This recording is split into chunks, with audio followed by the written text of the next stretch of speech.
السلام عليكم. بسم الله الرحمن الرحيم. بأنسة منصوري نصيرة المكلفة بالإعلام على مستوى مديرية التكوين والتعليم المهني ولاية وهران.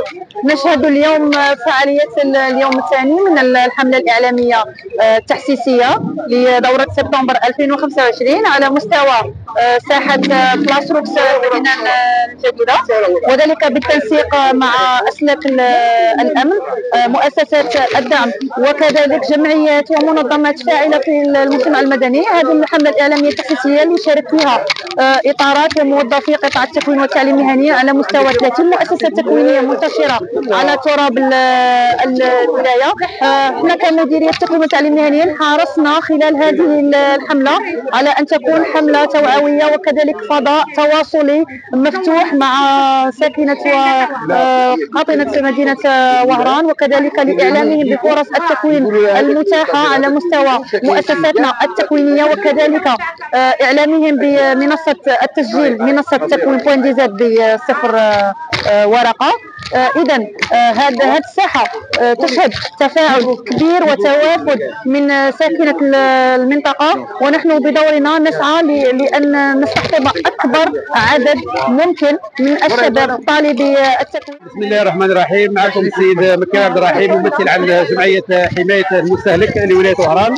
اليوم رانا متواجدين رفق مديرية التكوين المهني والتمهيدي لولاية وهران من أجل تحسيس شبابنا وشاباتنا اللوج والتسجيل في هذه المعاهد المتخصصة عبر إقليم ولاية وهران، بما فيها بوتليليس، مسرقين، سيتي جمال، بطيوة، سيد شحمي. هناك عدة معاهد مختصة في عدة تخصصات.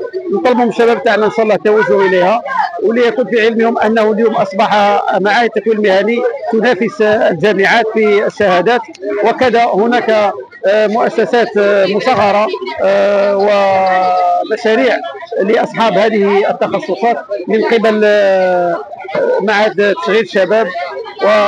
ونتمنى إن شاء الله من كل ساكنة وهران الالتفاف وإرسال أبنائهم للتسجيل في هذه المعاهد. إلياس رئيس جمعية الوقاية المرورية. شاركنا اليوم في اليوم الثاني لانطلاقة التكوين المهني مع مديرية التكوين المهني. اليوم اكتب الإقبال كبير من المواطنين خاصة الشبيبة والشابات. اليوم كان إقبال كبير ما شاء الله.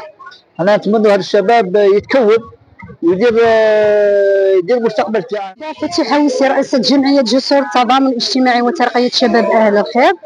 ككل دخول اجتماعي للتكوين المهني، الجمعية تاعنا تشارك في هذه الحملات التحسيسية على طول دورتين، دورة سبتمبر ودورة فبراير، من أجل تحسيس الشباب تاعنا وتوعيته بالالتحاق بمراكز التكوين المهني والمعاهد من أجل اكتساب حرفة ولا مهنة اللي يقدر يدخل بها المجال العمل ويكون شريك في النمو الاقتصادي أو في المجتمع، يكون عنده دور فعال في المجتمع.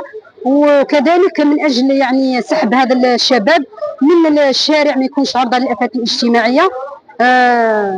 ونشكر مدير التكوين المهني على هذه المبادرات اللي تقوم بها يعني على طول السنه، واللي عندها دور كبير لان تستقطب عدد كبير من الشباب في كل دخول تكوين مهني.